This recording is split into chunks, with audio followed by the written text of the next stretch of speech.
We continue our knowledge sharing mission through a series of interviews with marketing leaders from all over the world, and we are thrilled to have Ismael with us today. How are you doing, first of all? Good. Very happy to be here with you and to be able to participate in this interview. Amazing. Well, we're happy to have you as well, and we're happy to get your insights and your perspectives on the industry that you're in, marketing challenges, innovation, future strategies, and so on and so forth. But before we get started deeper into those questions, I would like to go back to the beginning. So where it all started for you, how did you start your professional career, and what got you into marketing, and how you got to the position that you are in today? So I was lucky that very early, I knew that marketing communication was areas where I wanted to focus. And so I studied in Switzerland. I studied marketing and communications in a specific university. And I was very clear on the type of role I wanted to go. So I've always been lucky to have that drive, that passion. I started very early. Whilst doing that formation, started working on the sideline for a media agency with one of my uni teachers. And so we were basically managing on and offline media from Geneva for international clients. So that was like kind of my first step. There, I was introduced to the online world, Google paid search, affiliates, and all of that. And so kind of understood that I needed to move from a market that was that small as the Swiss market, and decided to go to London, where I worked with several big companies, Microsoft, Viagogo, Sega.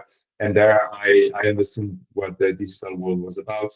I got to learn so much, and I was very lucky to be in those companies at that moment. And it was clear to me that I wanted to move from specialist role into more global role, going back to what I kind of learned at uni, which were like the basics of marketing. How do you target?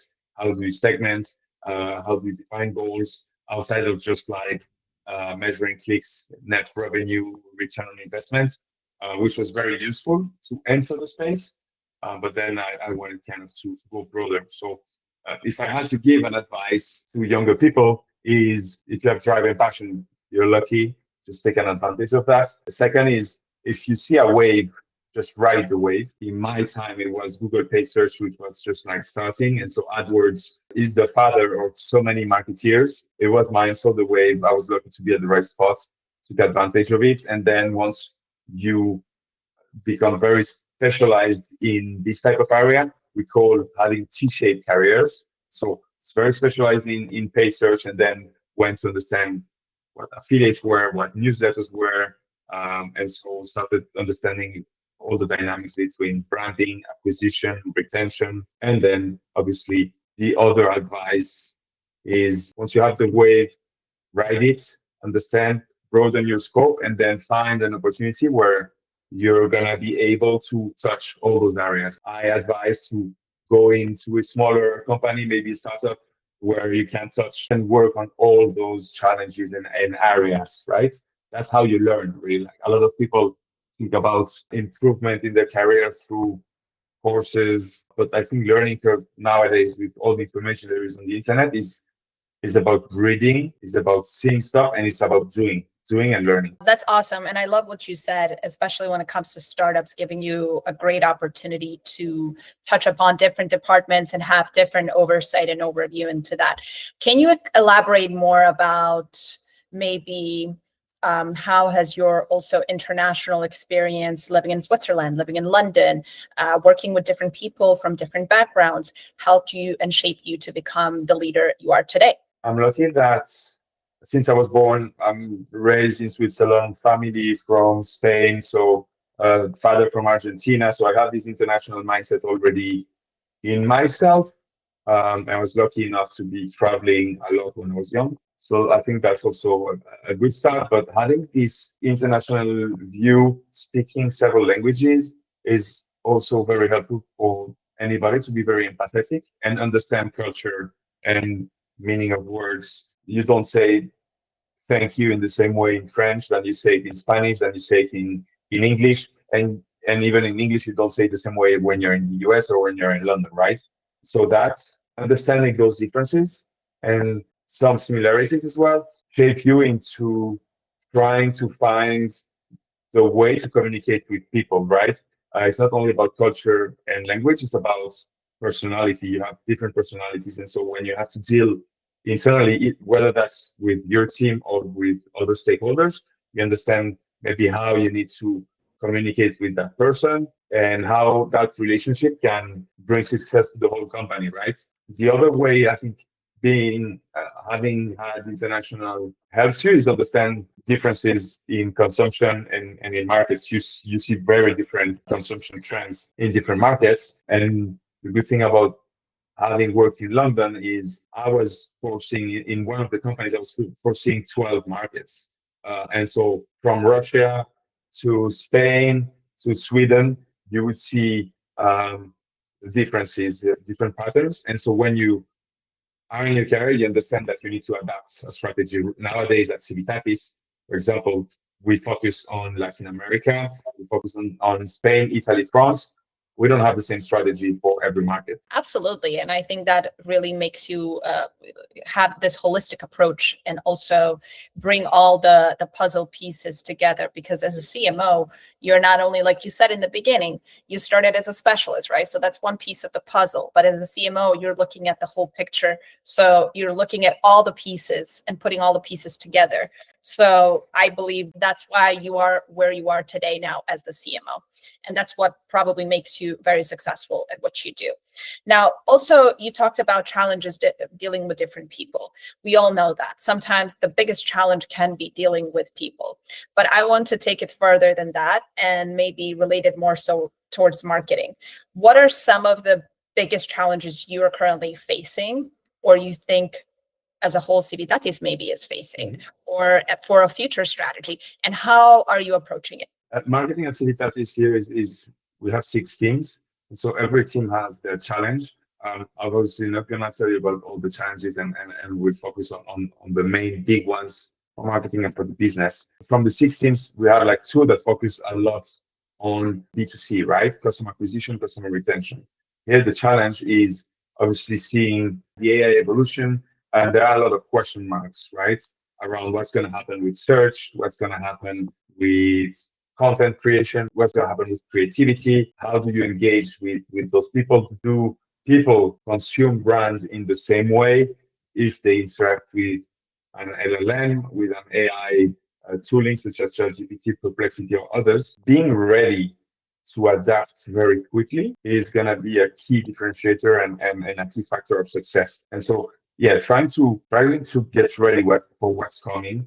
There is a lot of noise, there is a lot of change, and I think understanding how to navigate these future waves are going to be key to the success, and just only not trying to go for a big, bold bet, but trying to place several bets, right? It can go this way. Okay, what do we do as a company? What do we do as a team to be ready in case this happens? Could go the other way around. How do we prepare for this and that, right? So I think this is a key challenge. It's not only a challenge, but an opportunity, I think, in this space. What data do you feed to AIs? What data do you feed to search? And so really, like, data marketing is going to be very important, and not just data marketing, but data as a business. How do you use it as a leverage to improve your acquisition? On the B2B side, for example, so we have 2 teams focused on B2C, 2 teams focused on B2B, 2 teams that are like cross, right? So brand and cost PR, working both ways. In the B2B space, the challenge is what happens to our suppliers, what happens to our travel agencies that we work with. How do we engage with those people? How do we make sure we keep this human connection in this AI world? And I want to kind of revert what you said about data and expand on that, because it does seem to me that you're data driven and solution focused as a professional. How do you personally balance intuition with data in your decision making? The first thing is information. Make sure you are aware of what's happening, like read a lot, and then just like by experience, maybe now after more than 15 years working in this space, it's just like trying to decipher very quickly bullshit from real trends. Yeah, it's just like about making quick decisions. It's just about placing your bets, which is, hey, how do we improve or improve the situation, right? On this specific problem, define an action plan, and just like make sure you measure what's going to happen, right? We went from you're very pragmatic in sense of data-driven, solution-driven, and how does intuition play a part of it? And you go back immediately to make a plan, make a strategy, organized. I love that. Swiss that's the Swiss mindset. No, that's awesome. Now, I want to go back also to your experience and kind of sum it up in a sense of how you led growth in competitive industry. So I saw that at Eventbrite and now at Civitatis, you led growth in very highly competitive industries. But what does growth hacking mean to you today compared to 10 years ago when the term first became popular? When the term, so 10 years ago, it was a bit more like the Wild Wild West. There were like probably more opportunities and there were like more gray areas, at least on the digital world. I think we are on the brink of going back to that Wild West. And it's probably through AI. I think there are a lot of automation. It's really about thinking outside of the box. Like growth marketing is about trying to understand what fuels growth in the company and how can you get that fuel without going through the traditional routes that big companies are going to take. If your growth is fueled by email strategies, how do you get emails in a creative way, in a cheap way? If your growth is fueled by brands and your play is about making noise, how do you make it? How do you do the Uber strategy, which was we're just going to go against taxis and we're just going to make so much noise through the media that everybody's going to know Uber. The advertising spent in the early days of Uber are one of the most efficient advertising brand campaigns ever, right? So it's really about understanding how can you get it in a hacky way that is completely outside of traditional marketing. Since I asked this question about how do you compare it now to 10 years ago, you started your career, because I snooped through your LinkedIn, around 2006, which is when you were a marketing intern, right? Mm-hmm. And back in 2006, I mean, we had Facebook maybe, but it wasn't even so popular. How do you see, I mean, you witnessed this change, right? From the start of your professional career to today. And how do you see this impact of social media on marketing specifically? How has it shaped you as well as a professional? I think the word social media nowadays is a bit biased. When Facebook was born, I buy the social thing because we're connecting with your friends, and it was all about friendship and just like posting and creating content yourself. Social media nowadays is looking at other people, is watching TV 60 years ago, right? And it's more about either becoming an influencer yourself and showcasing what are your interests, or it's about consuming, right? I think the recent changes that have happened and also the rise of TikTok and YouTube that is also trying to enter this landscape, they're really like changing the mindset of people. There's a lot of people that don't consume TV anymore, that even are reducing the time they watch Netflix and others because they're on TikTok and because they're watching YouTube videos, YouTube shorts for 2 hours, and after 2 hours is like, oh, where have this time gone, right? And so when we ask people about search engine and about searching trends, they refer a lot nowadays to these social platforms. I'd say they've gone from social human connections to media consumption and media generation, right? And so it's really evolved. Super interesting how I went from friendship to groups, from groups to pages, from pages to influencers, and now it's like everybody's on those social medias. We see, and in our case with Civitatis, we see a lot of users that are now inspired to travel to a certain place because of what they see on social media. So our whole strategy is based on social media, right? Albania wasn't a tourist destination for decades. Now it's gone nuts. Like, who doesn't go to Albania for the crystal clear waters? Like the beaches are just like amazing. And so how would have anybody discovered that without social media? Absolutely. It's incredibly influential in even shaping people's decisions on where to travel. So it should never be disregarded in a sense of marketing strategies. In our case, right? So our industry, we are interested in attractions.